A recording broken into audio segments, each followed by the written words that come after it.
Today is going to be a fun episode. I hope you're going to have as much fun as me. There's so much to cover and it's almost comical. So, welcome to your daily dose of salt and light with myself, Nadine Ness. Today is February 7th, Friday. If you hear little birds in the background, it's because I have little birds in this room. This room is the warmest room in the house, and we just got some new Gouldian little birds. I'd show them to you, but I can't right now. I will later on in another episode. But anyway, so they're tweeting in the background, and they sound just like birds outside. So I hope you guys don't mind. I like the atmosphere. So yeah, we've got quite a bit to comment. Let me know where you're watching from. Which social media platform you're watching from. Sometimes we have issues with the streaming. So far it's been okay. It's recording again. I think a couple of days ago it wasn't even recording. So, but yeah, let me know where you're watching from, if it's Facebook, Twitter, or even where you're watching from. Is it Canada? Is it the US? I'm going to be talking about US stuff, so it wouldn't shock me if I have some Americans watching. Hi, Susan Ross. She's watching from Twitter. I don't know where in the country. Joan is watching from Facebook. Joan Swale here. Susan Ross right here from Twitter. I'm going to talk about something that's being talked about a lot, and I'm going to cover some American stuff first, and then I'm going to go to show how we have the same problem here in Canada. I don't like usually to start with American content, but it fits in this scenario because you'll see why. So there's been a huge scandal. Sorry, I'm super itchy. I don't know if I got bit by a spider or what. Joan's watching from Prince Albert. Hi, Joan. Susan from Saskatchewan. So I think a lot of my followers, most of my followers are from Saskatchewan. Twitter might be a little bit different, but especially Facebook, Saskatchewan and New Brunswick, because I was born and raised in New Brunswick. But yeah, with that, I'm gonna show you a bunch of videos. I'm using a different scene to show the videos. So like normally when I show kind of a tweet, I will show it here. I'm just going to move this over. But I'm using the same, I'm trying to lower the amount of screens that I have that I'm working with. Like I have 4, but I want to switch to my computer being my laptop.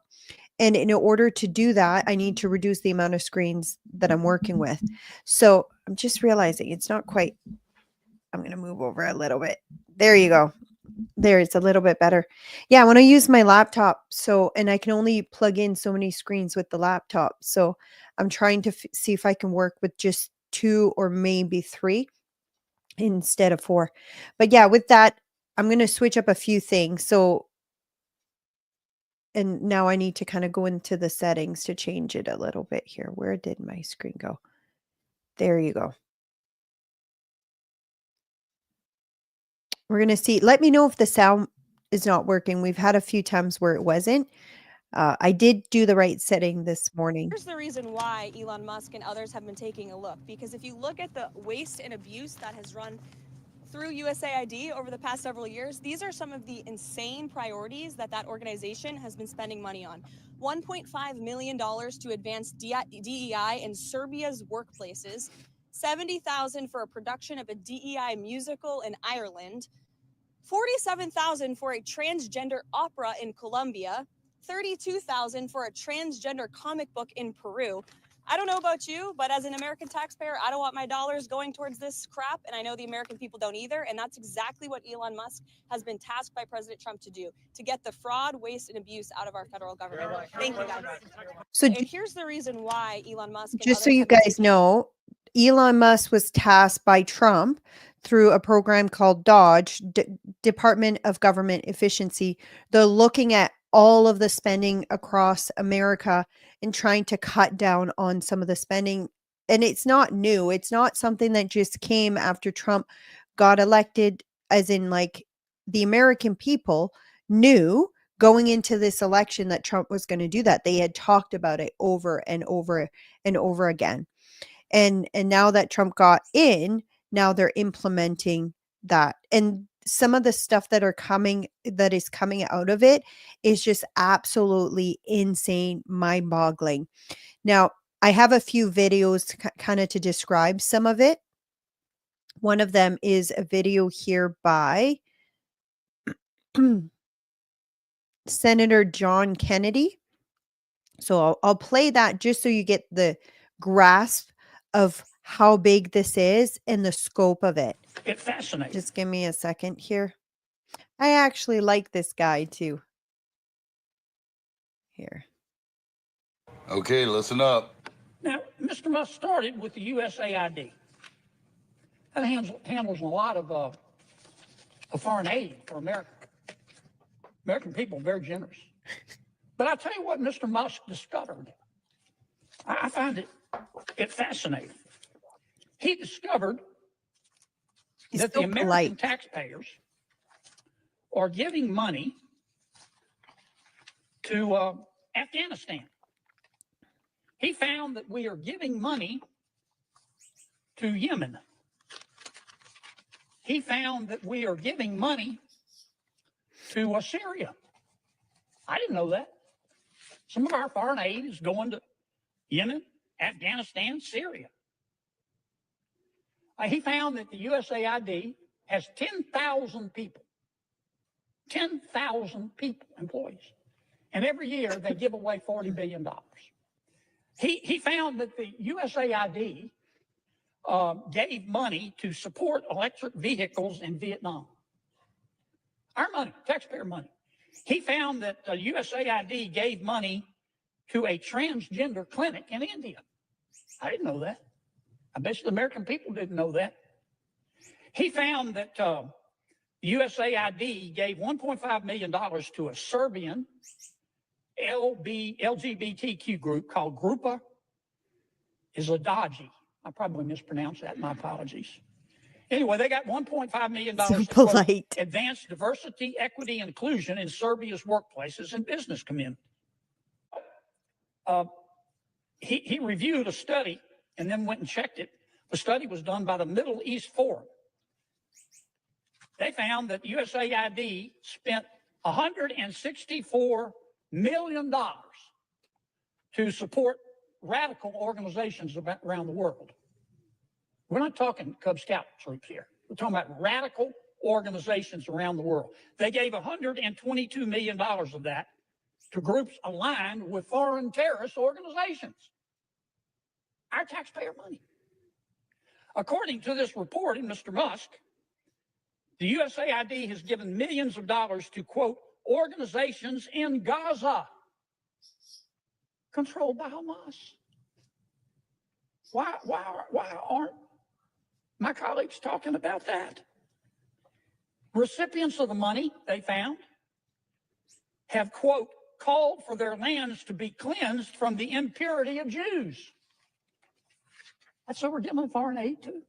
I kind of find what he's found out interesting. He found that we gave $2 million, USAID did, for sex changes in Guatemala. He found that we gave $20 million to produce a new Sesame Street show in Iraq. He found that we gave $4.5 million of taxpayer money to combat disinformation in Kazakhstan. He found that we gave $10 million, USAID did, of meals to an Al-Qaeda-linked terrorist group called the Nusra Front. Mr. Musk found that we gave $7.9 million of taxpayer money to a project that would teach Sri Lankan journalists to avoid binary gendered language.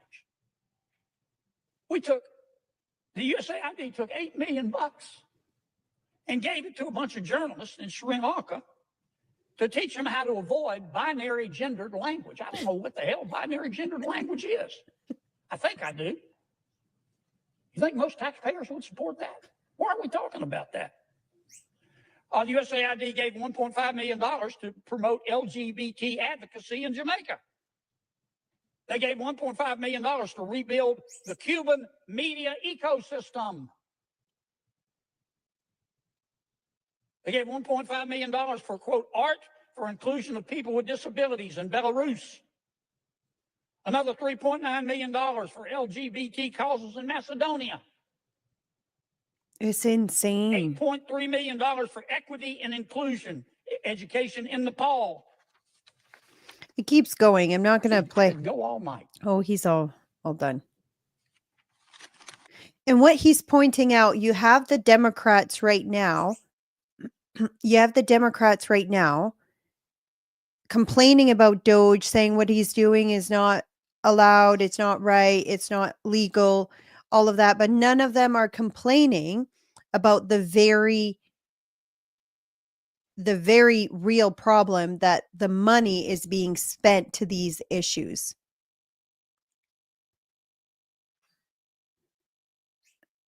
Brenda says they grab an absurd, here I'll show the comment.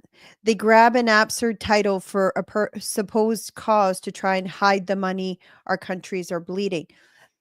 Like, the thing is, some of these things would not cost that much money. So is it a front? Are they what's the right term when you're putting money through something that's corrupt to give to themselves? What's that term? If you guys can think, know the terms, if it doesn't come to me sooner, say it in the comments.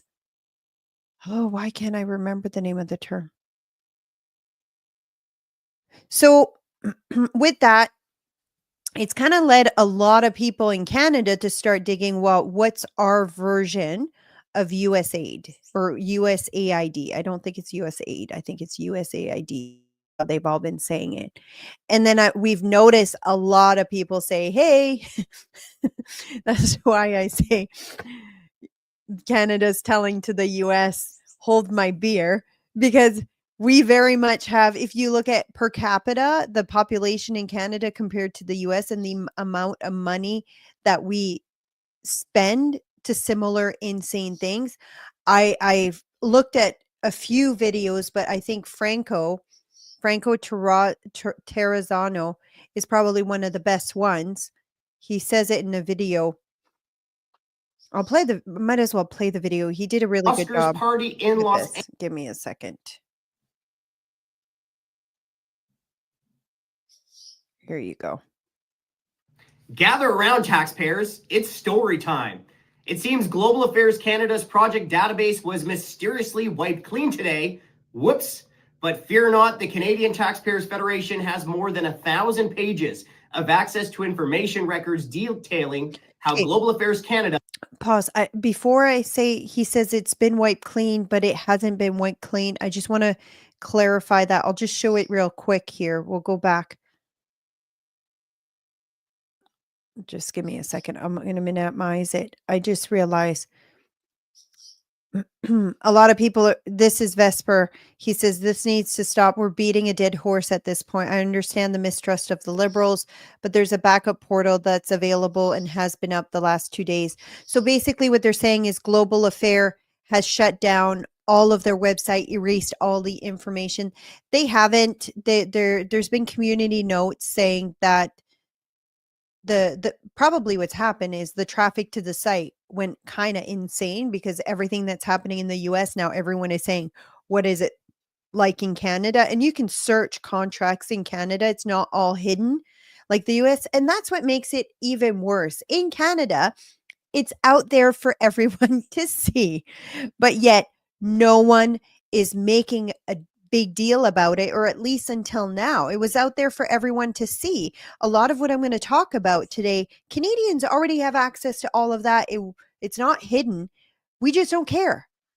And I'm not saying we don't care, as in I don't care. I just mean Canadians don't care. They haven't been making a stink. Media hasn't been doing their job and raising awareness to the insane spending that we have in Canada. There's been billions of dollars lost where they don't know where the money is gone. A lot of this stuff is accessible to Canadians. Media doesn't report on it. We didn't really report on it until what happened to the US made us kind of have a look into it. But anyways, what Vesper is saying, it is still there. It's probably just too much traffic to the site that made it crash. Global Affairs Canada did come out and say a statement. Look, it's going to be all up again. We're just running into some technical difficulties. Could it be that they're trying to hide it? Maybe, but I'm going to give them the benefit of the doubt. And what Vesper is saying, it is there. So if you can see it here, it is available there. So people are saying it's down again. I have data from last year in a spreadsheet, compare it to current data. So they're saying we're going to see if it changes. Obviously, Wayback Machine, Time Machine can keep track of all of that. But here, I'll go back to playing that video. I just wanted to clarify because I don't want my viewers to be misled by something that I share. So I just wanted to make sure that I had the real information. It looks like it's up again. So there shouldn't be an issue. I just wanted to clarify that here. Let's play this. Is wasting your money. Now, a lot of records to go through, but let me just read you a list of some of the highlights here, okay? $1,700 for a musical called Lesbian Pirates. The musical tells the untold story of the ruthless maverick and lesbian pirates who met while cross-dressing as male pirates, fell in love, slaughtered swaths of men, stole treasure, and escaped execution of the law. Now, that musical featured a cast of physically disabled performers to bring life to this sexy, violent, and turbulent world. There was $7.2 million also spent for a gender-responsive systems approach to universal healthcare in the Philippines. $8,800 for a sex toy show in Hamburg, Germany called Whose Jizz Is This? Yep. Quote, the centerpiece of the show was a large water fountain consisting of a number of double-ended sex toys spouting water from both their mouths and vaginas. Sounds necessary. Then there was $13,000 for an Oscars party in Los Angeles, $8,000 for the Toronto-based band Shuffle Demons to play at a jazz festival in, you guessed it, El Salvador. $8,100 to organize DJ workshops in Turkey and Georgia for the LGBTQ community to, quote, bring more diversity into the world of DJing. Okay, top priority for sure. Now here's my personal favorite, $12,500 for live stage performances of, quote, all the sex I ever had in Australia, Austria, and Taiwan.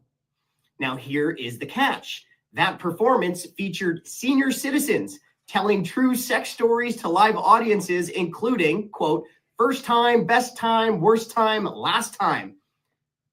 And they weren't even Canadian seniors. It turns out our economy is so bad. Who's getting nauseous? Oh, I'm just sick to my stomach. This is insane. So this is some of the stuff that's getting uncovered that's insane in Canada. Now, I've got a little bit more and yeah, sorry, I'll go over a few comments. Launder money. Naomi said laundry, but I think you meant launder. Okay, the word I was looking for, they launder money through these payments. And I do believe that. Like, if you look at politicians and their salary and what they should be making, the fact that many of these politicians have a what's it called? Net worth in the millions and millions of dollars when they don't even make close to enough money to get to that point. It makes you wonder, where are they getting that money from? Like, what deals, what money laundering is happening in the background? And I think we're going to find out a lot of this USAID stuff in the US was happening that way. But in Canada, I don't think it's just global affairs. During COVID, you saw a lot of the money went missing. They don't know where it went. I do think in Canada, there was a lot of money laundering happening where politicians were enriching themselves and their friends. There's been so many scandals about it, but I don't think we're going to get the whole grasp of how bad it was unless Canada fully opens the book. There was like a scandal, the Green Slush Fund as well, that was getting to the point of it being investigated. It was in the committee. They were starting to do an investigation on it. And when Trudeau prorogued government, it paused it. So I think in Canada, it's going to be way worse. And News Noise says, if you're optimistic, we've seen the level of their corruption. It's not past them to take it down, get caught, and expose it. It is still viewable, so they produce a lie. You know what? Like, I agree, it's not past them, but I also think there is what I do is when I look at different situation, I evaluate kind of all of the probable reason and then go look to what is the most likely reason, or what would there be that could have caused this. And if there's a option out there that could have caused this, I don't rule it out. So for example, could there be that thousands of Canadians were now going to a site that didn't have the capacity to hold all that traffic, causing it to crash? That's a possibility. We've seen that happen with other sites in the past. So I do think that could be a possibility. I guess we'll know for sure when people evaluate the old data with the new one, and if anything's gone missing. Thankfully, we have access to the old data. So we'll be able to see if anything's gone missing. And if it has, then that's going to point us exactly to where to look, where some money laundering may have happened. But I'm just looking here. I've heard of all these spendings. Could be Carney is Trudeau's handler via World Economic Forum, so WEF, from the get-go of Trudeau entering office. Yeah, a lot of people don't know that. They're super good friends. I don't think Carney is anything new. I think it's Trudeau 2.0, and I actually think it's worse because Carney's much smarter, much more strategic than Trudeau. So I think he'd be able to brainwash and manipulate way more Canadians than Trudeau could. So, and I honestly think if Mark Carney gets in, that we're in for the worst time Canada has ever had. Laura says, "Don't think critically, Nadine. That's how we've all gotten into trouble these last few years." You know what? No, I'm one of those. Like, even during COVID, I would see the things that would come from the left and from the right, and I evaluated it with as much critical mindset, whether which side it was, because I didn't want to be fooled. I've been fooled before. Like, you guys know, I used to be a lefty.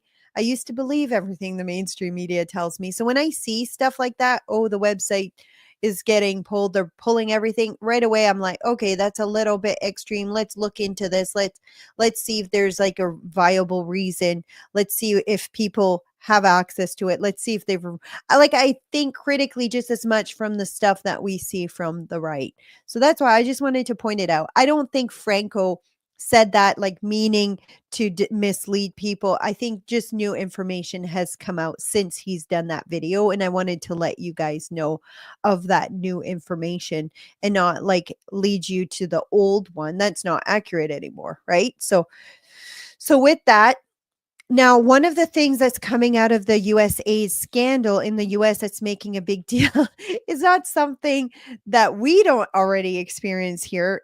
It's just a scandal for them. For us, it hasn't been a scandal, which is kind of insane when you think about it. And that's government spending money paying off mainstream media.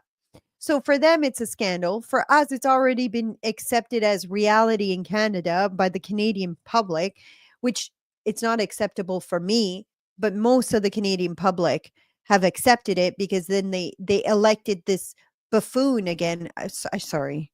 I will apologize, Lord. That was a sin. I shouldn't be insulting Justin Trudeau. Anyways, I'll try to choose my words carefully so I'm not insulting and calling people names, but it's so hard sometimes. But Liz Wheeler says the political scandal is worse than you think. It's not $8 million that Politico received from USAID. It's $34.3 million that Politico has received from various swampy federal government agency. Politico is without a doubt a totally corrupt propaganda arm of the swamp. Follow along below. And she went and looked at to how much was awarded to Politico. So Politico is a news organization in the US that's been doing hit pieces against Trump, against kind of any conservative. They do a lot of hit pieces, and I believe they were behind the whole Russia gate, like Russia, the whole. It's hard to describe because this is a whole episode in itself as to what happened with the whole Trump and Russia influencing him, the impeachment and all of that. It wasn't actually true. It's all been proven that it wasn't true. It was made up by a bunch of CIAs.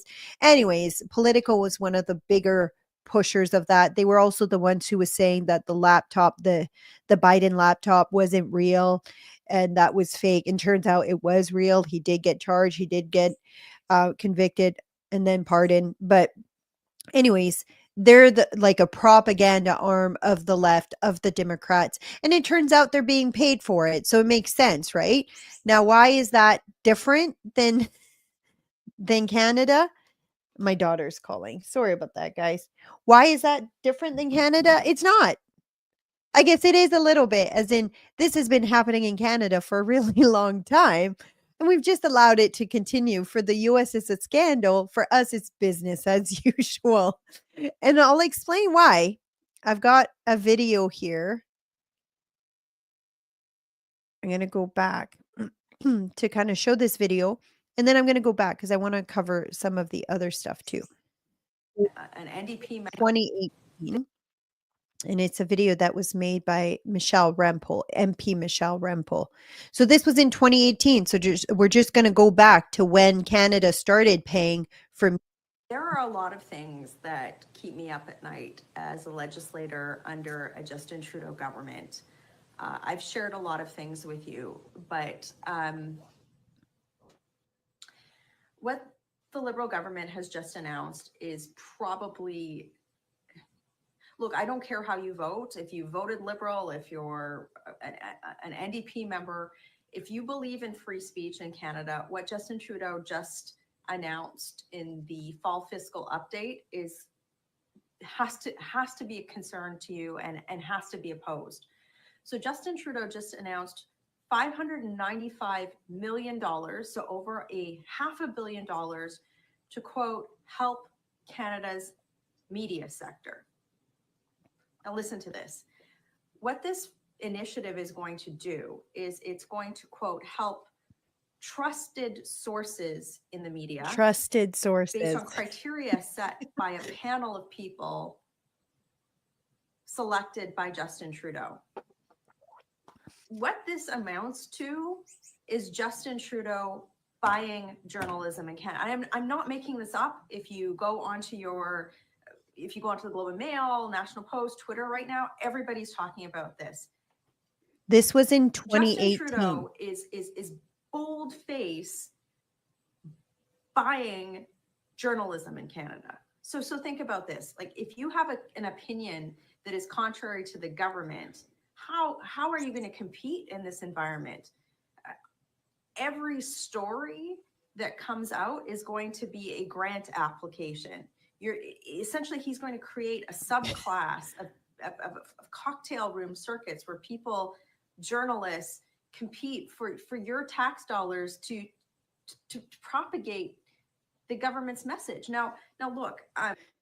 So I'm not going to play the whole thing, but I'll just show you real quick here the tweet. So just so you know, this was a video that I just played, was posted back in November 24th, 2018. That's actually, it's not Michelle that posted it, it was someone else. 595 million. And that's just at the time in 2018 that was announced. That's not talking about all the money they've been getting paid since then. And the thing is, they got elected after this. Canadians are putting up with it. For the US, it's a huge scandal right now, but for Canada, this is business as usual. This is insane. Like, that should kind of turn on a light bulb a little bit with Canadians. If Americans are freaking out about their media getting bought, why aren't Canadians freaking out about it when it started happening in 2018? Or maybe even before then, but we knew about it, clearly knew about it since 2018. Let's see what else I've got here. Like, this is another post. This was from December 11, 2014. Table Salt 13. If you don't follow this account, I highly recommend you do.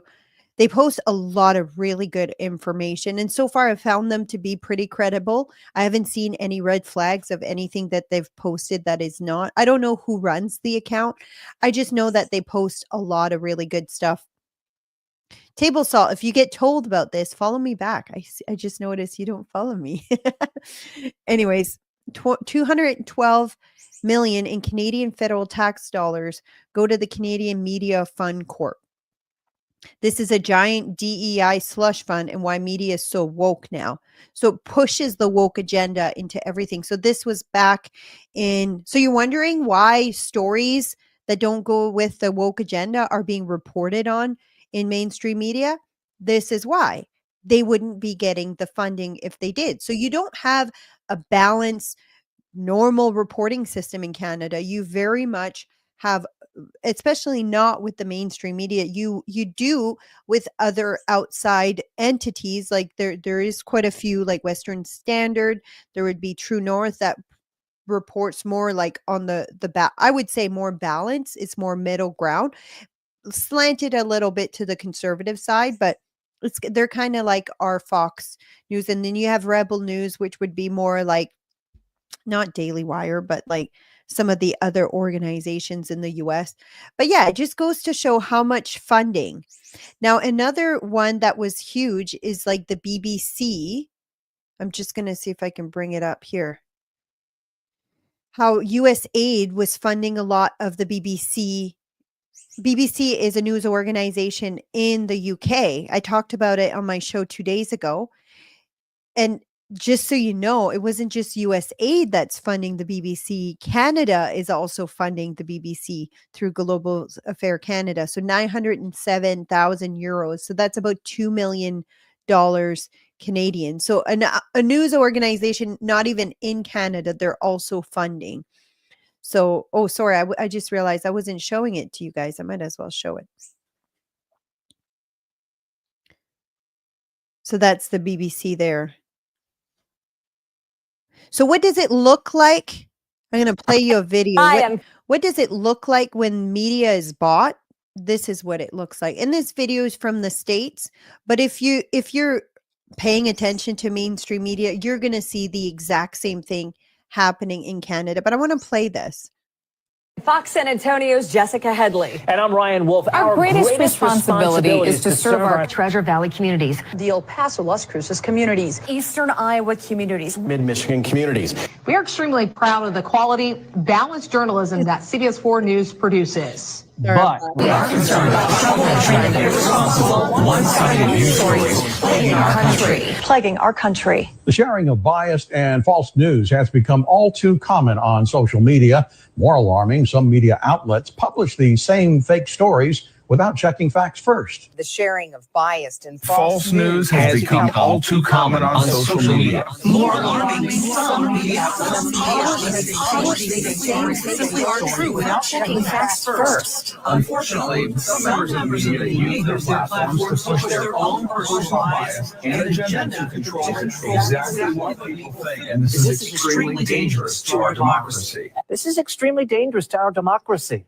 This is extremely dangerous to our democracy. This is extremely dangerous to our democracy. This is extremely dangerous to our democracy. This is extremely dangerous to our democracy. This is extremely dangerous to our democracy. This is extremely dangerous to our democracy. This is extremely dangerous to our democracy. This is extremely dangerous to our democracy. this is extremely dangerous to our democracy. This is extremely dangerous. I have to stop it. Someone says, it's not even funny, to be honest. Watching that sickens me. It thickens me too. I'm one of those people, in case you notice, sometimes I will laugh at really inappropriate times. It's like a feature that I don't like about me. I laugh almost like out of sheer uncomfortableness. It's just a reaction that I have. So when I find something really disturbing and disgusting, sometimes I will laugh. So this is one of those things. But at the same time, I laugh a little bit because I can't believe so many people are falling for this. Like, why aren't people waking up to the reality that this is happening? I find that shocking to me.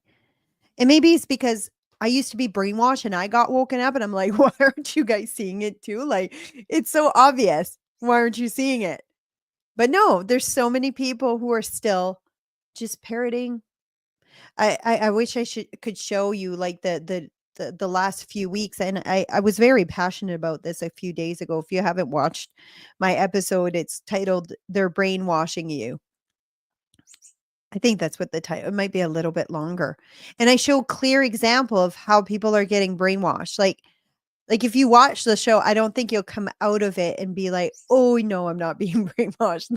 It's gonna make you question, "Oh yeah, why did I think that? Why did I go in that direction? Why am I listening to them when what they're saying is kind of insane?" But anyways, it just goes to show how insane and coordinated and just unreal it's been. And I don't think it's going to change unless we start demanding funding stops. Government should not be funding media organizations. Government shouldn't be funding nonprofit organization. I talked about this too on Wednesday, how I was at an event with former Prime Minister Liz Truss from the UK, and we talked about how nonprofit organization gets all this funding from government, all left-leaning nonprofit organization, not conservatives. We don't. Maybe in the States they do, but in Canada, there's been so many stops put in place so conservative organization can't get funding. But I said, how do we compete with that? They have the unions, they have all the government funding.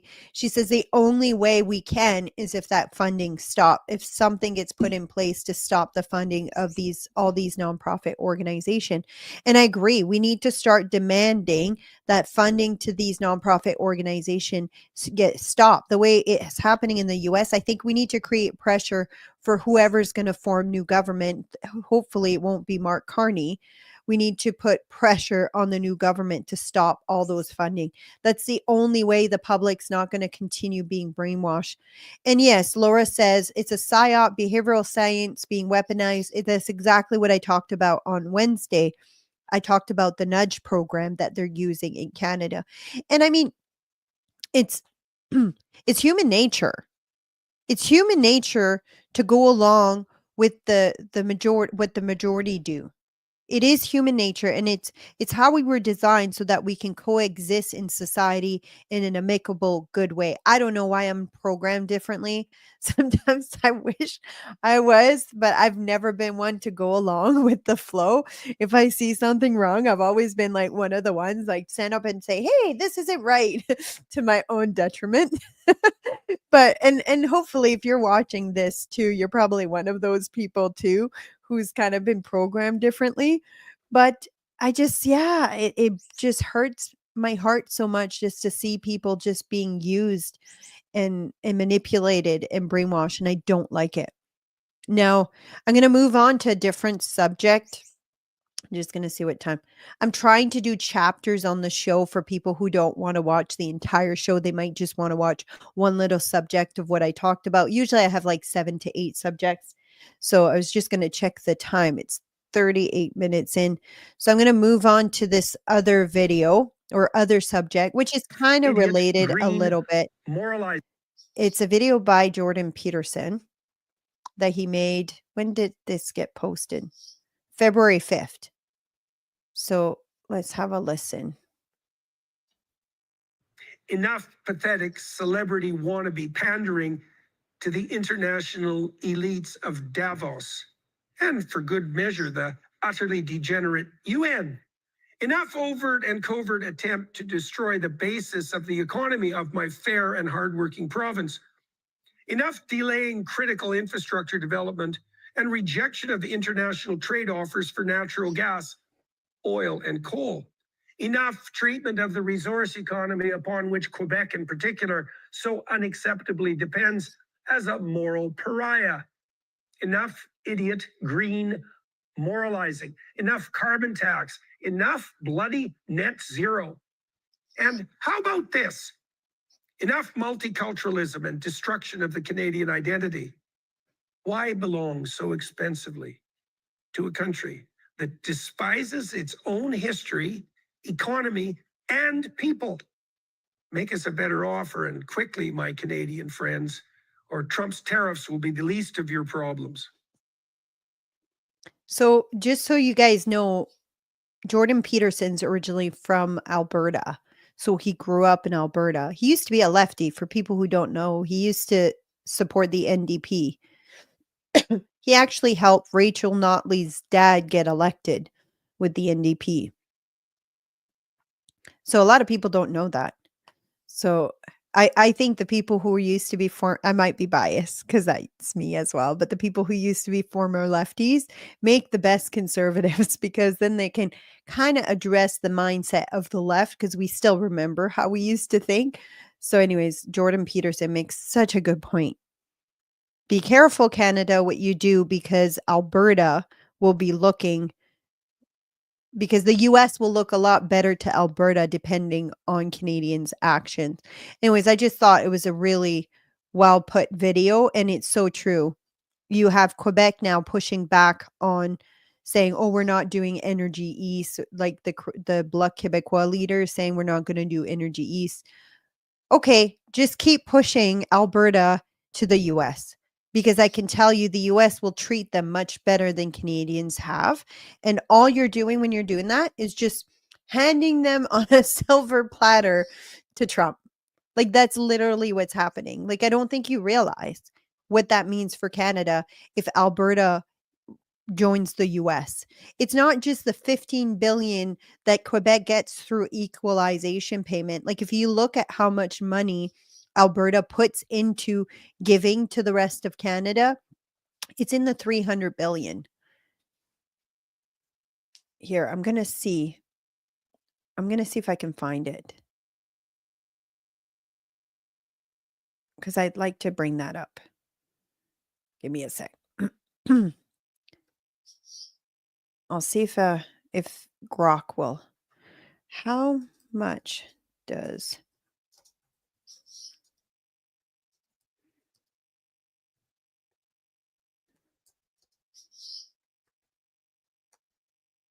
mint?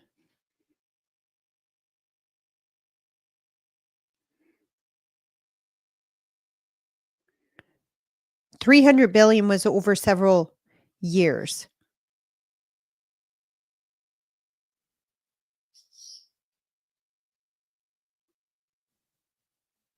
I think.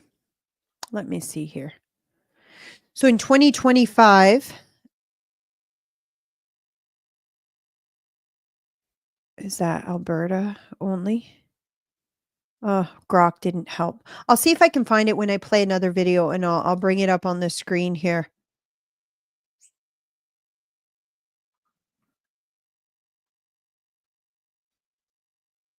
I have it. If somebody has it on Twitter, because I can access it on Twitter if you put in the comments. It was one of the posts that I shared. I did share this on the show before. Equalization payment, Alberta. It was a graph.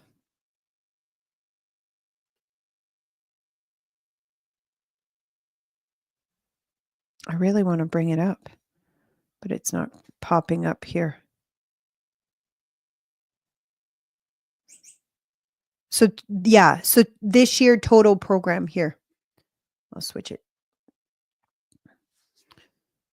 You can look at the source here.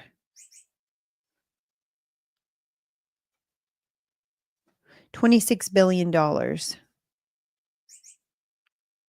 And the amount that Alberta had put in was way bigger, like 4 or 5 times. I'm going to see if I can find it, and then I'll share it with you guys, but I'll do that when I'm playing a video. No, we have to watch another video. Things you want to. This one's a short one, so I won't be able to find it while I play this video. But I'm going to make you suffer a little bit. We're going to watch some Justin Trudeau. I'm sorry. It's difficult for me too, but it's important you know what's coming. I have to admit, my friends, I'm a little bit emotional tonight.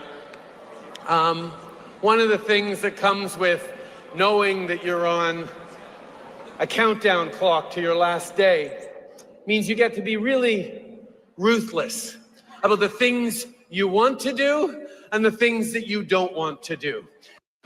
I have to admit, my friends.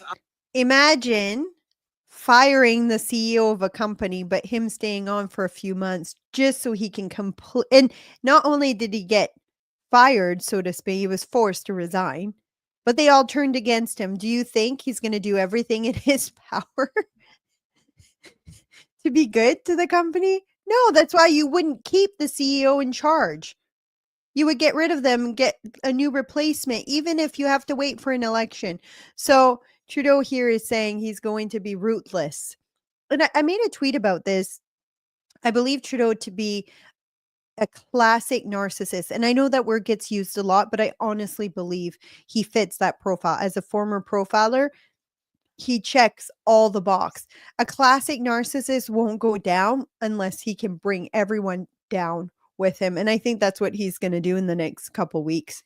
So you heard it from here first.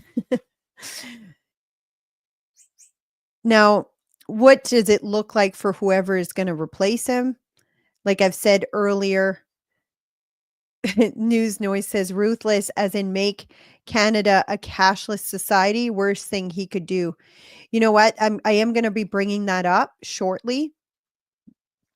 Because I want to announce something else that's being talked about. But first I'll talk about Mark Carney and why I think he's just as worse, if not worse, than Trudeau, because he's a bit smarter than Trudeau, more strategic as well. And I think he's been the brains behind a lot of the stuff that Trudeau has done in government and the Liberal Party. They're very close.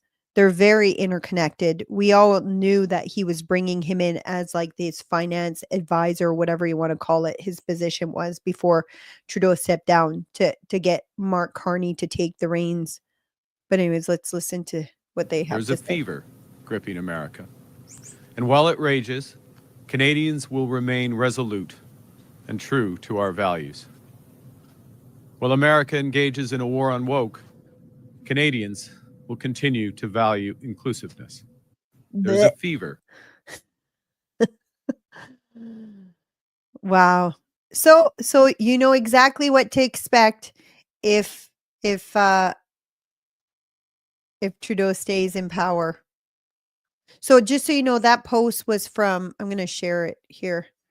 Someone had reposted it, but I'll just share. I like to give credit to the people who do the content. I know it's really hard to do. So that was posted by Mark Nixon. If you don't follow him, Mark has been doing a really good job at bringing a lot of really good information. So he's a content creator. I really like his technique. He's got a lot of energy, but anyways, he's the one that posted that. Next video. Oh, this one's a good one. Okay. But I want to preset it. You know how this week the left, it is coordinated. We talked about it earlier, how mainstream media is all coordinated. So they'll get like a classic like phrase that they're all start repeating. So one of the ones that you've seen in the last few weeks is the push saying, oh, Trudeau didn't even change anything from his original December announcement. So therefore he called Trump's bluff and Trump backed down. So therefore Trump lost. Like, I don't know if you've heard that kind of narration or garbage being repeated over and over by all of mainstream media, basically saying, oh, Trump didn't get us to do anything. We were already doing it. Anyways, this video addresses that. So I just want to share it with you guys. So it seems that there's quite a few people out there that are having a hard time accepting the fact that our leaders just got forced into securing the border of Canada.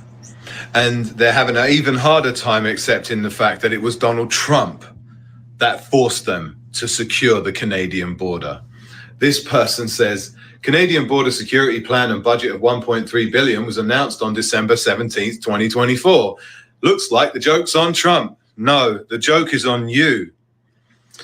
December 17th is the day they announced the plan. Prior to that, there was no plan to secure our border. Donald Trump announced that he was going to be putting tariffs on Canada if they didn't secure their border back on November 25th, 2024, almost a month before our government announced their plan to secure the border.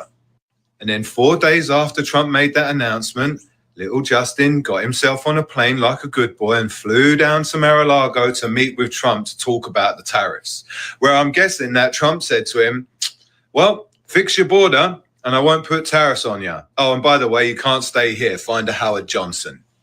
And then almost 3 weeks after that meeting at Mar-a-Lago, where Trump openly joked about annexing Canada and our leader did nothing, our government announces its plan to strengthen our border security on December 17th.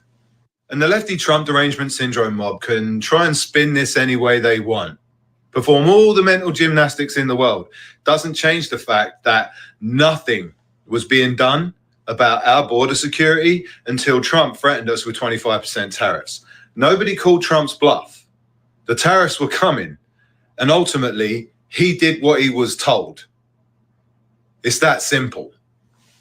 And for the people who think that saying things like, you should add something in about stopping the flow of guns into Canada instead of penalizing law-abiding gun owners as a way of digging at me, all you're doing is making my point even further that our border was not secure. And it's also worth noting, if you do your research, that all of this was happening under the Biden administration. And Trump's now fixing it. Have a good day. Bye. It's so true, though. It's so true. I saw this and I'm like, again, this is just a classic example of like Canadians being brainwashed. Oh, Trump didn't make us do anything. We already had done it. Like, do you not realize, like, had tariffs not even been mentioned, this would have never happened? Like, Canadian government should have been doing this already. We should have already been securing our border. We should have been more careful as to who we allow in. We should have been fighting the war on drugs and getting fentanyl off the streets. Just so you know, Canadians have lost 49,000 Canadians to fentanyl overdose. The US was 108,000. So they have way bigger population than we do. Is it 108? I'm going to look it up after I show this graph. I found the graph I was looking for. But yeah, the US has lost less people per capita by a huge percentage. But yet, instead in Canada, instead of fighting the war on drugs, we give it to for free in provinces like BC, the safe supply, where they actually give fentanyl for free to everyone who wants it. Let's just feed addiction. Like, anyone who's dealt with anyone who has an addiction problem, you don't provide them with what they have an addiction for. You don't just feed it to them. It's not going to help them get better. We all know that. And that's what the numbers show. It doesn't help them. It makes it worse. Now I'm going to go back to what I was talking about just before. I'm just going to share this quickly here. I'm going to switch screens. When I talked about the equalization payment. So this is Rebecca Schultz. She's a MP in Alberta. So the Minister of Environment, that's what she is here. Yeah, Minister of, she's not an MP. Sorry. She's an MLA. In my head, I had MLA. I don't know why I said MP. MP is federal. She's provincial for Alberta.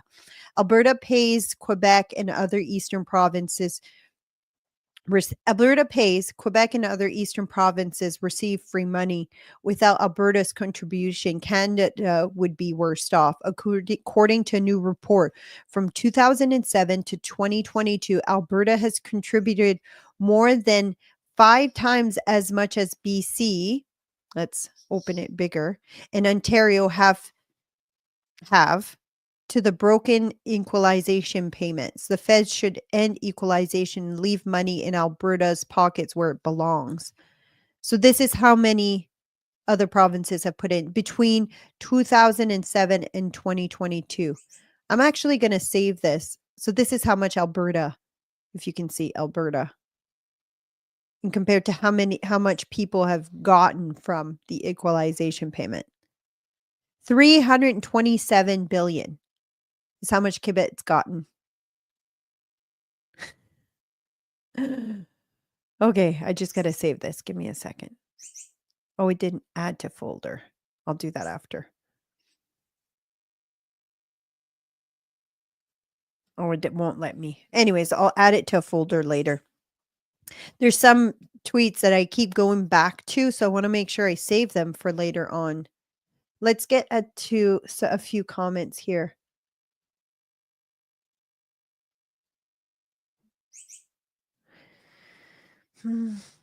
Sorry, I don't know what those are relevant to, so I'm not reading all the. Okay, Hitchhiker makes a really good point.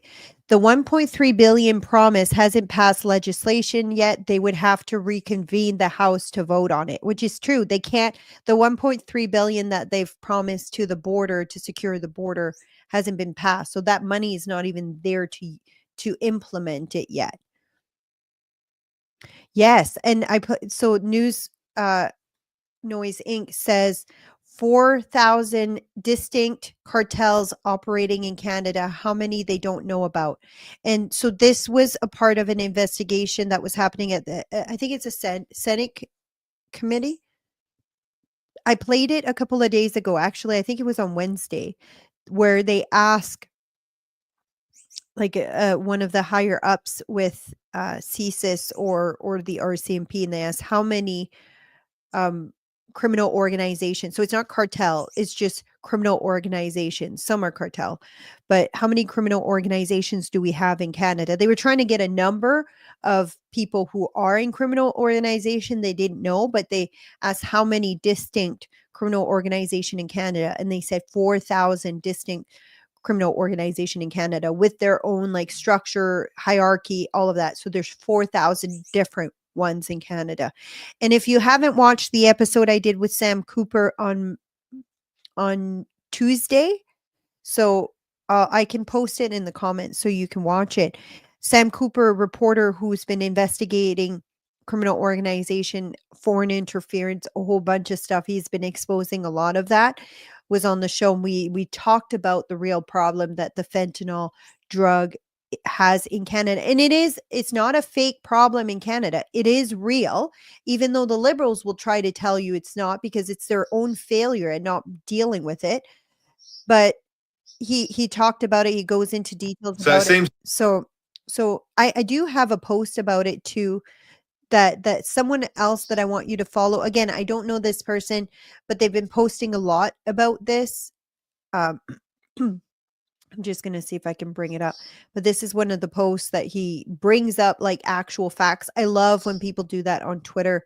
So much for Trump's lying about Canada's fentanyl problem. I stumbled on a report from Canada's Organized Crime Intel Agency that literally states Canada produces significant fentanyl domestically from an international, like for international exports. So we talked about it in the show, me and Sam Cooper, about how it's very much a real problem. He explained why and how it's happening in Canada.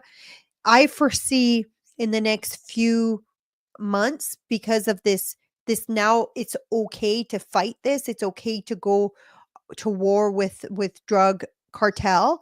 I foresee we're going to start seeing a lot more drug busts, and I think there, with sharing the intel with the US, I think we're going to see a really big increase in drug busts all over Canada when they start cracking down on this. So this is a tweet by Stephen Punwasi. I just started following him. I didn't even know about him before because he's been posting a lot about this and actually showing facts. So this is in a, like he said, a crime intel agency. It's a significant amount of illicit fentanyl are being produced domestically. Canada is now a manufacturer and international source country.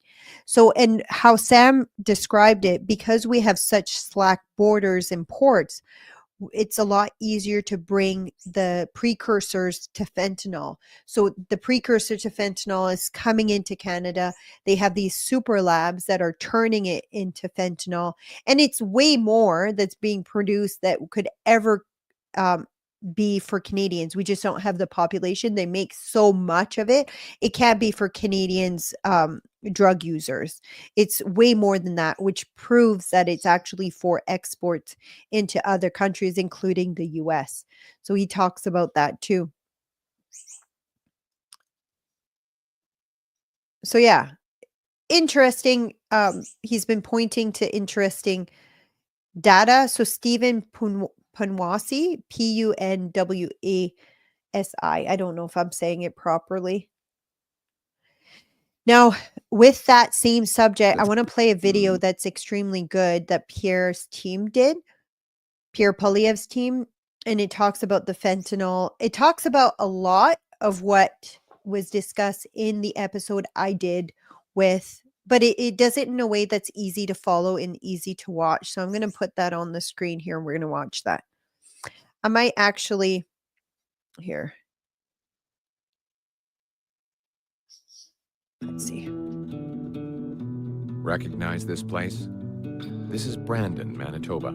Population, just over 50,000. A small, beautiful city like many others that dot the Canadian landscape. Now, they did a really good imagine job with if this video. every person in Brandon vanished. Well, since 2016, we've lost a city the size of Brandon to drugs. That's 49,000 Canadian lives lost, more than died fighting for Canada in the Second World War. They are real people, brothers, sisters, sons, daughters, fathers, mothers, friends to thousands more. Then there are the countless others now living in the hell of addiction and homelessness. Close to 8 out of 10 of those overdose deaths involve fentanyl. It wasn't like this before the Liberals radically liberalized drugs. Now, Canada has become a drug manufacturing hotspot.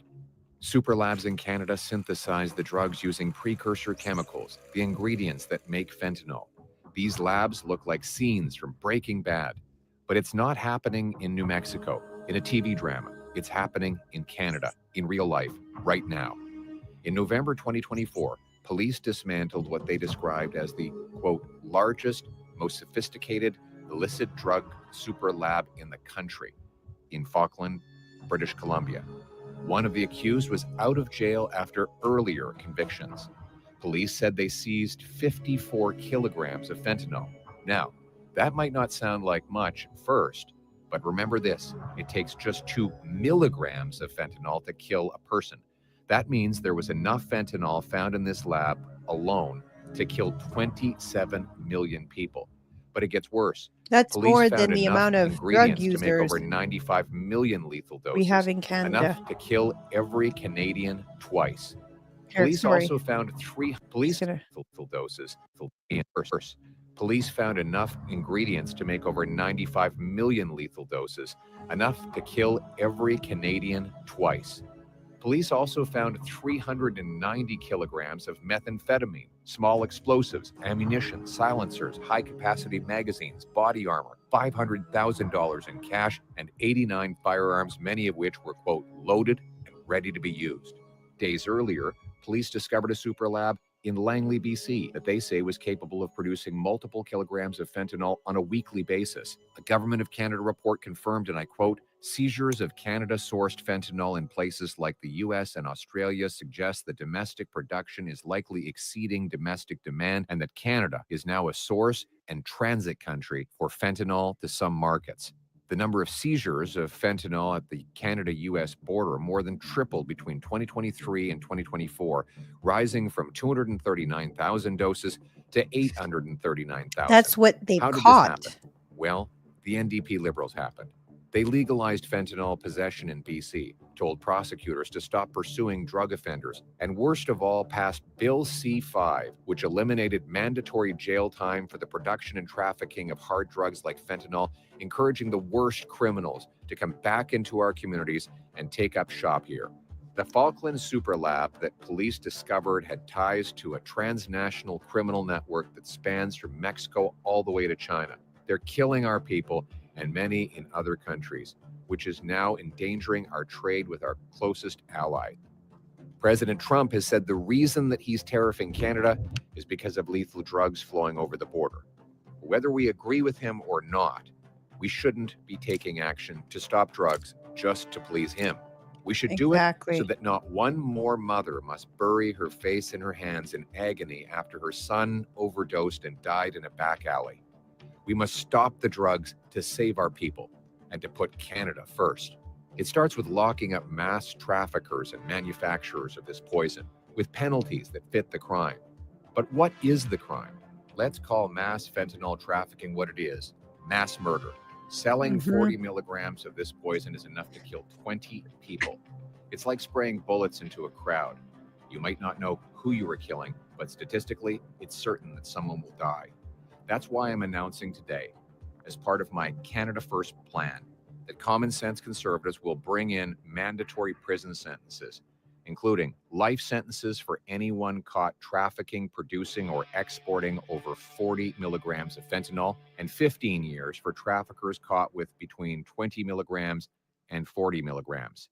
The people we will lock away are not non-violent drug addicts. People with addiction are the real victims of these traffickers. And my government will offer them life-saving treatment and recovery services. Nor are we targeting the small-time Alberta's dealer been on a doing street really corner, good with though this. he will face penalties too.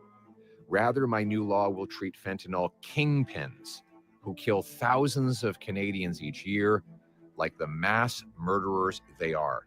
By locking up the big bosses and throwing away the key, we will cut the head off the poisonous fentanyl snake. All of this to save lives, bring our loved ones home drug-free, secure free trade, and most of all, put Canada first.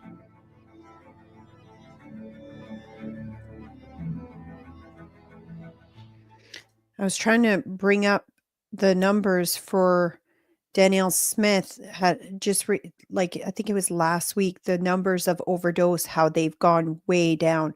I'm just trying to find it.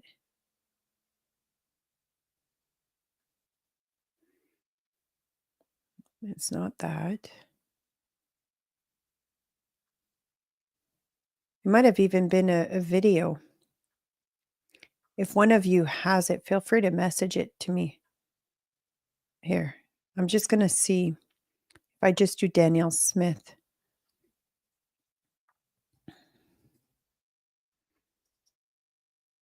Oh, it's EB Danielle Smith.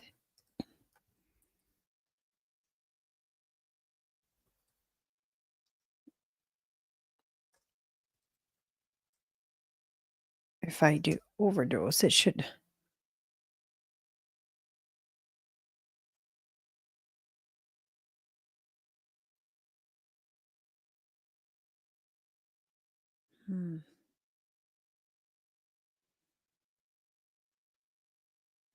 It's not coming up.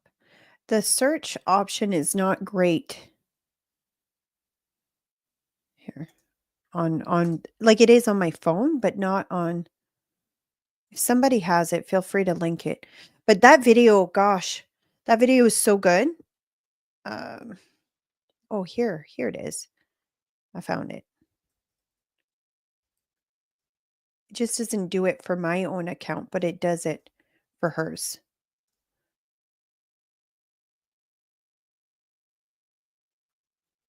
Okay.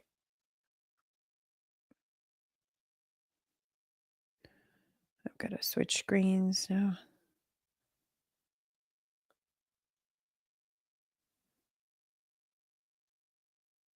Deaths were down 38% in 2024, a decrease larger than anywhere in North America. This is a huge win. So if you want to know how to deal with the drug problem, Danielle Smith's been doing a really good job at it. So I want to address a comment because I agree with you as well. I just got to go back here.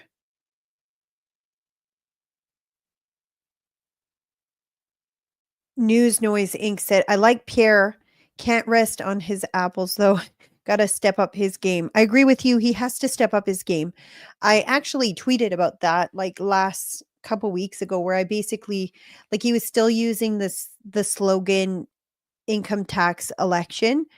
And I said, look, that is long gone. You need a message that gives people hope. You need a better messaging. I said, we're done with the carbon tax. I'm going to see if I can find it. Recognize this place? Oops, sorry if you can hear that. It was playing for some reason. Let's see if I added it to the highlights. I want to share that tweet with you guys. Here it is. Yeah, it was seen by 145,000 people, 1.1 retweets, 4.7 likes, 550 comments here. I'll share it with you guys. I'll read it. Hey, Pierre and team, the carbon tax election slogan needs replacing. It does not capture the real desperate state we're in. This election's about so much more than just getting rid of carbon tax. It's about affordable food, a future where we can our kids can thrive, feeling safe in our own homes. It's about getting immigration under control. It's about encouraging businesses to establish themselves in Canada, not leave. It's about being able to find jobs. It's about having a leader that can go toe to toe with Donald Trump. This election's about getting Canadians to want to remain Canadians, about bringing unity among the provinces. This election's ending a scandal-ridden, corrupt reign and bringing in an accountable and transparent government. It's about bringing back common sense. It's about getting Canadians to thrive again. And it's so true. And they seem to have listened. Yeah, that was January 28th. Now their whole slogan is Canada First. And I do think that's a much better approach to dealing with it, to talking about why we need an election. Here, I'm just going to see. I'm going to look up his account and see, just show an example of the slogans that they've been using. I just opened it. I'm just going to see. Oh, they're still using Canada First. See? So that's their new slogan. So thanks for listening to me. I'm kidding. I'm not going to take credit. I was just joking about that. But I'm glad they're listening to Canadians. It wasn't even me. I think it's just the fact that so many Canadians resonated with it. But yeah, I wish they would do more. And I didn't like his whole dollar for dollar tariff thing. Again, if we go to a real tariff war, we're not going to win. We're not. We're like a speck of sand into the US. And that's just reality when you compare our GDP to theirs. It's us that's going to get really, really harmed by this. So I enough with the pissing match.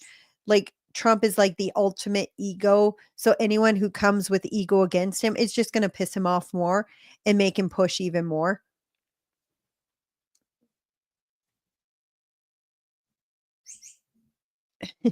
I don't know what you mean. No way, take a bow, girl. Oh, as in I made them change the slogan. It's just kind of funny timing. It really is, because I make that post and it goes insanely viral, and all of a sudden now they have Canada First slogan. So, and they're not using carbon tax election anymore. So I'm curious as to when they switch. Was it after my post went insanely viral and then Canadians were just, yeah, if you look at the comments for the post, everyone, and they're all conservative voters that were commenting. I mean, there was a few PPC and a few liberals people in there, but the majority of my followers are conservatives. So there was just dominating the comments. I didn't meet someone who's on the board. If you can hear the birds, it's because I have birds in my room. I just love it. But if last week I was at an event and there was someone there who's on part of the national board or team for the Conservative Party, and I said, you need to change your slogan. She said, what do you mean? I'm like, carbon tax election, it doesn't cut it anymore. We're in a way worse state than that. You guys need to keep up with the times and start moving ahead. We need a message of hope. And I showed her my tweet. She's like, well, it kind of catches everything. I said, no, not to Canadians, maybe to you guys because you're in it, but to regular Canadians, no, it doesn't catch anything. It just catches carbon tax. And when you have the other party saying they're going to remove the carbon tax, it catches nothing. It gives no hope. It gives no indication to which direction you're going. Tell us what you're doing. Not just removing carbon tax. That's such a small thing on what you're supposed to be doing to save Canada. Anyways, so they apparently took my advice. I'm just kidding. But maybe. Okay, so just to show how incompetent the liberals are, they go and have these big meetings in DC. Guess who they meet with on February 5th? This was 2 days ago. They met with Politico. So the Politico was hosting Minister Blair and me today at their Washington, D.C. headquarters for an in-depth exchange on Canada-U.S. relationship. So that's like part of the team that Trudeau has appointed to discuss Politico, especially right now when they're in the midst of like this big scandal that they've bought, that we're realizing the Democrats have bought and paid for political media. But to them, it's nothing because Canada's been doing this all along. It's sorry, I shouldn't laugh. It's sad, but I'm laughing because what else are you going to do? Another story that Jonathan Kay was bringing up is turns out that Nathaniel, this account here, advisor to the federal minister of women, gender, equity, and youth, who's paid $140,000 a year, claims male runners have no biological athletic advantage over female runners. He's a biological male, failed Liberal candidate who wins 5K road races in the female category. While the US is putting women's rights first and banning biological males from competing in female sports, Trudeau is naming them Minister of Women. You can't make this up. It's so insane. Okay. This kind of relates the next subject, and then I'll probably save the rest for on Monday. I'll see what else there is. The next subject, oh no, there's a video that I really like, but this video is good. Almost everything It's we not a think. funny video. It's a really sad video, but it leads to the drug problem in Canada. Someone said that marijuana or weed or whatever, I can't remember what terms you use, was the gateway drug. So when they legalize that, it just opened to even more drugs. And that might be why we have addiction, crazy addiction problem. I do think that leads into it a little bit, but I don't think that's the biggest scope. And I think this video will explain how I think the real big reason we're dealing with such a crisis with overdose and drug addiction in Canada is this. And you'll probably understand why after. Almost everything we think we know about addiction is wrong. You get a rat and you put it in a cage and you give it 2 water bottles. One is just water and the other is water laced with either heroin or cocaine. If you do that, the rat will almost always prefer the drugged water and almost always kill itself quite quickly. Professor Alexander comes along and he looks at this experiment and he noticed something. He said, we're putting the rat in an empty cage. It's got nothing to do except use these drugs. Let's try something a bit different. So Professor Alexander built a cage that he called Rat Park. They've got loads of cheese, they've got loads of colored balls, they've got loads of tunnels. Crucially, they've got loads of friends. But here's the fascinating thing. In Rat Park, they don't like the drugged water. You go from almost 100% overdose when they're isolated to 0% overdose when they have happy and connected lives. What if addiction is an adaptation to your environment? Human beings have a natural and innate need to bond. And when we're happy and healthy, we'll bond and connect with each other. But if you can't do that because you're traumatized or isolated or beaten down by life, you will bond with something that will give you some sense of relief. Now, that might be gambling, that might be pornography, that might be cocaine, that might be cannabis. But you will bond and connect with something because that's our nature. That's what we want as human beings. So very important video. And what caused the biggest isolation in recent history? And that would be COVID. And when did you see the overdose, the drug addiction skyrocket? During COVID. But I don't think it's just COVID. I think this whole social media consuming all of our time. I think people miss that interpersonal connection. And just think about it for a second. A lot of the people sorry, the birds are being really loud. A lot of people, can you guys hear the birds? Can you hear the tweets in the background? I'm just curious if it's coming through the mic or not. If not, I won't worry too much about it. But if it's really disturbing, you let me know. But I think we're all like isolated on our phones. We're not like getting together anymore. There's no like not school dance, but community dances anymore. Or like, when someone would have a baby, the entire community would come for a baby shower at like the community center. Like they're compared to like before with how much community, like on Sundays, you would have a cake ready for when company was to stop in unexpected. You'd always have a cake ready. Like I don't know if you guys had your grandmas did that or your parents did that. Mine did. Like family would come over, people in the community would come over. There would be more of a sense of community. And now everyone's kind of living separate lives, and that doesn't happen anymore. And I think look for a second, like the people who are living in addiction, they all have a group that they hang out with who are also living in addiction. That becomes like also their sense of community. So they'll have their friends that they go and party with and hang out with at their house and do the drugs together. Like I remember that as a cop, a lot of the people who we dealt with who had addiction problems, they would always be together at these house parties where we'd get called because one would like pass out, not wake up, or maybe one would drink too much and get angry, and we'd show up there and they'd all be hanging out together, the ones that we would deal with all the time. Like, yes, I'm going to make that point shortly, but that became like their community. That's what they're seeking. And until you replace that, I don't think we're going to fully deal with the the addiction problem, because they want community. Now there is a lot of places that does different programs that do AA, gives you a community that's not drug addicted. That's why churches, people who are in churches are less likely to have addiction problems. They have their whole, I'm not saying there's none that do, but for the majority, it gives them their community. When you have like rehab centers, if they're focused on giving them a community, like rehab center, like Teen Challenge, not only focuses on giving them community, also focuses on giving them a personal relationship with God so they never feel alone.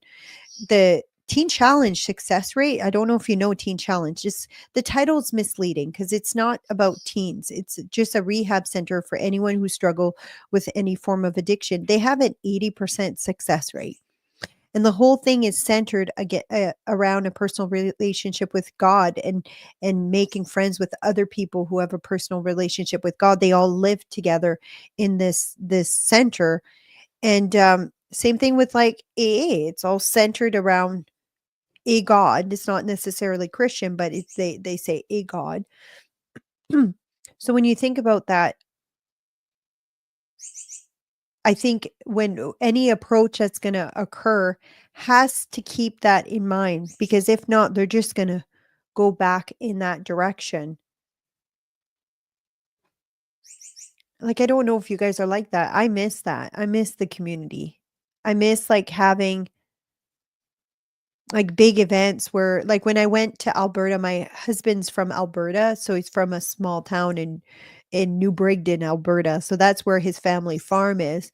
And when him and I got engaged, the community threw us a wedding shower.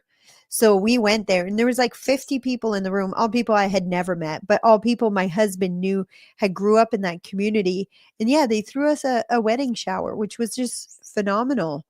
But they do that in that community. They're still very small town minded. So, and you see a lot less drug addiction. Jillian is saying, I love the birds. They're being really loud right now. I gave them I gave them a little nest. So just before the show started, they're probably just excited.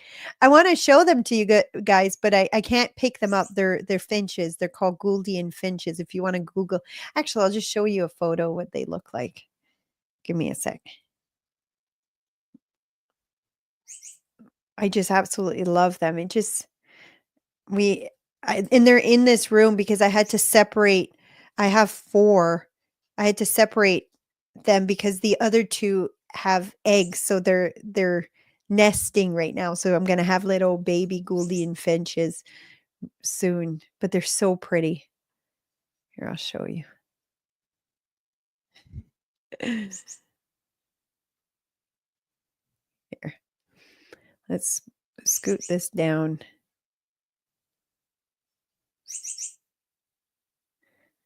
So that's what they look like.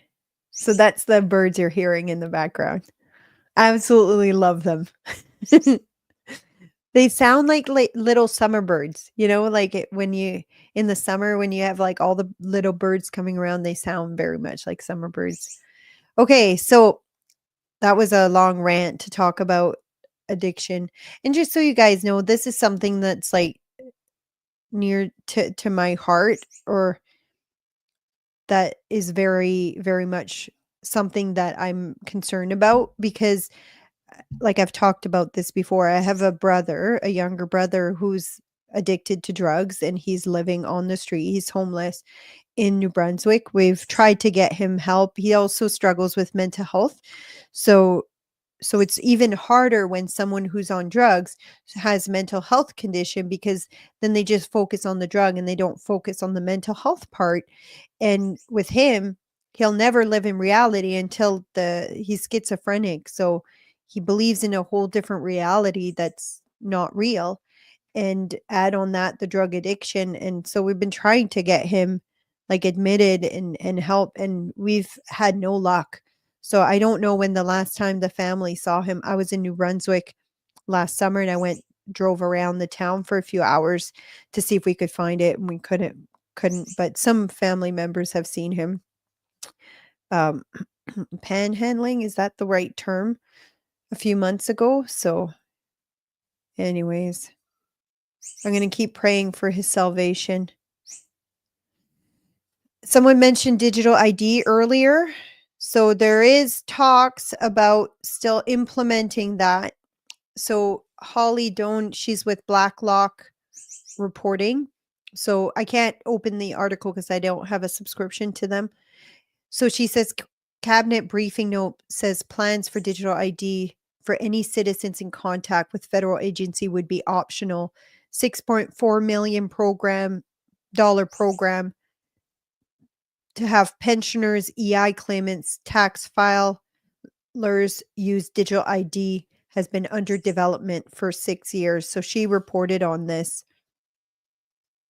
February 4th.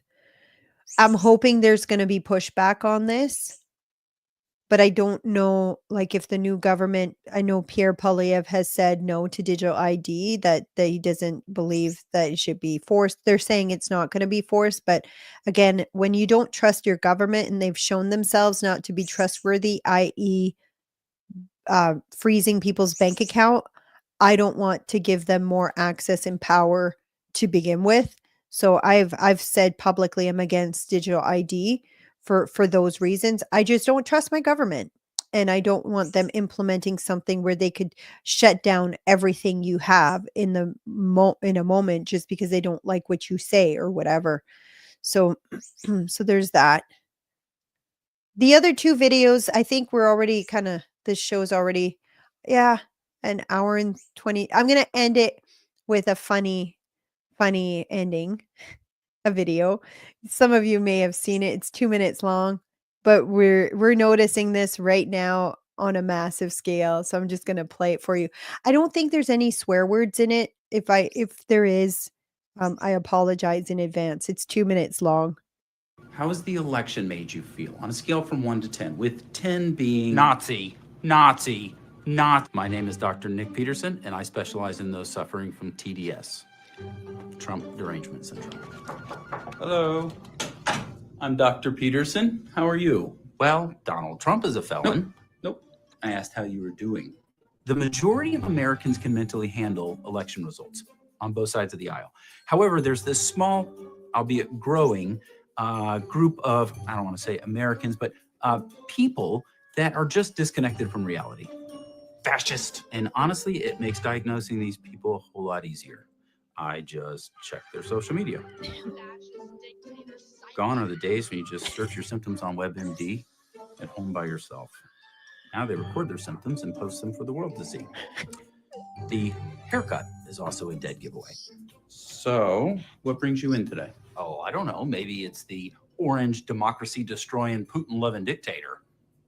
All right, so mental illness. They are completely blind to the fact that their absurd actions and ideologies were a big factor in their party's loss. Let me ask you this. Do you even know what a democracy is? Follow-up question. Do you know how Kamala Harris became the nominee? I know you're a deplorable Nazi fascist bigot. Okay, neat. Turns out that calling half the country Nazis for 4 years was not a winning strategy. And yet somehow, not even Cardi B could save him. Do you realize what I'm going through? Yep, delusions. I am losing my right to vote. What? Where are you getting your information? Whoopi Goldberg? Well, what's the remedy, you might be wondering? Well, if you ask me, it's a history lesson in Jesus, but the pharmacy doesn't offer those. I prescribe them a brain, and I send them to tryabrain.com for more information. Well, I'll show you. I'm moving to Canada. That'd be great. And I'll be shaving my head. Oh, that's no. And one last thing. No moving to I'm going on a Canada. sex strike. You're lost. Oh no.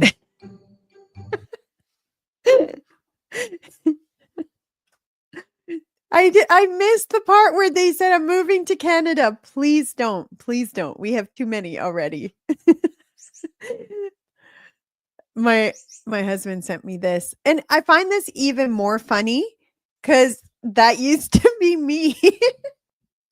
I used to have TDS. I used to extremely hate Trump. Like, I despised him. I really did not like him. I thought he was arrogant, crass, like just the biggest ego ever. And just like a cold, hard, like even the show, what's it, Apprentice, I didn't like him on the show. No, it's funny because that was me. Like, look, not everyone hated Trump a long time ago. A lot of people liked him before he ran for president. But again, I was so brainwashed by mainstream media. Those like words that they would say, that I would parrot the same thing. So I find this even more funny because I've been cured by having a brain. No, it's so funny because it's true. And no, I've always had a brain. I just wasn't paying attention. I wasn't looking up for myself when media would say something. I wasn't looking up for myself. Okay, did he actually say that? I remember like one of the things when he called and this is part of what woke me up. I remember when mainstream media was calling him racist because he said something to coyotes and rapists and stuff, saying that all Mexicans are rapists. I don't know if you guys have heard that. I'm sure some of you, if you have TDS, you still believe in that. If you go and look, he was talking about the people who smuggle, who human traffic people. He was talking about a specific section. So when I heard that first, like, oh, he's racist because he called all Mexicans rapists, I'm like, wait a minute, did he actually say that? And I actually went and watched the whole speech. I'm like, that's not what he said. And I'm like, so if they said that about him and they twisted all of that, what else have they twisted? And then, like, all the talking points, I went and looked as to what he actually said. And I'm like, they twist everything that way. It was like my wake up moment. I was so like upset. I was so like angered by having been fooled to believe that. And then I realized it kind of made me reevaluate my entire life in a way. And I'm glad that now when I see stuff, whether it's from the left or the right, and like I said earlier in the show, when I see stuff on the right, I will look, okay, has that been twisted? Has that been pushed? Like, because you see that on both sides. I see it happen a lot, even with Pierre just twisting what he says or saying he means this or he's not for this. Like, no, I go back and look. What did he say? Okay, he doesn't like the World Economic Forum. He doesn't like any entity that tells Canadians that they have to do the same way that actually hurts Canadians. Like, so when I started seeing that, I look at it from a critical standpoint. And I'm not going to say I've never been wrong or I'm never going to be wrong. I'm open to other people's perspective for that simple fact that I was so wrong before. If you have a different perspective, I'll hear you out. So, and then I'll evaluate it. I probably may not agree with you. Sometimes I may. So anyways, with that, I will let you guys go. I will be back on Monday. I don't have any guests scheduled yet for next week. I've reached out to a whole bunch of people. We'll see if anyone will come on. But yeah, there's so much happening right now in the US, in Canada. There's so much material to cover, even if next week is no guests and just me covering what's happening. I can't keep up. I don't know how you guys can, if any of you can, but I'm having a hard time keeping up. But I'm glad because it's given me a lot of material to talk about on this show. So I will see you guys on Monday for your daily dose of salt and light with, again, myself, Nadine Ness. And if you don't follow me already, wherever you're watching this from, follow. If it's on Facebook, if it's on X, I think it's follow. If it's on YouTube, I think it's subscribe. I'm also on Rumble. I'm working on posting short clips of the show on TikTok. I do have a TikTok account. Anywhere I have an account, it's Nadine G Ness if you're trying to find me. But yeah, and share this video if there's some people who have been parroting the narrative and you think it's wrong. Share this video and say, hey, she used to think just like you, but now she doesn't. And maybe watch it and see why. So anyways, see you guys. Have a good afternoon and a good weekend. It's Friday. And yeah, I'll see you guys on Monday.